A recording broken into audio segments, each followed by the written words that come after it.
I look at recommendations on LinkedIn and is the person, like if you look at my most recent recommendation, that individual I probably would not reach out to be a reference for a job. He's never worked with me. He's just been to some of my classes. I've supported him. But the wonderful things that he said, if a company looked at that, they'd be like, wow, Scott's a pretty dynamic person. And then if they go look at, maybe the 50 others that I have, they'd be like, whoa, there's a trend here. Scott's doing all this good stuff from people that it's not necessarily solicited from.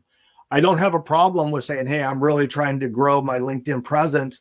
Do you mind providing me a recommendation as we worked on project, A? Or, do you mind talking about when we served together during this role? Those types of things. So there's nothing wrong with asking for a recommendation. But bottom line is it 100% brings value to who you are as a professional, a person, and your overall character. But let's take it even one step further. And I challenge people to do this. And I try to every time for myself. Whenever I get a recommendation, I try to give a recommendation.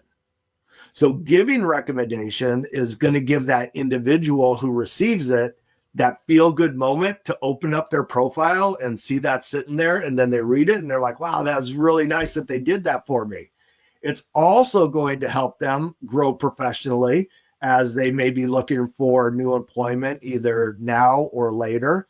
And the other thing that it does, which could be a little bit selfish, but your profile is now on their profile. So if a recruiter or somebody was to scroll all the way down and look at recommendations because they're interested in an individual and they see Scott Rather wrote this great thing about that individual, it might drive them to my profile, which could lead to some sort of an opportunity.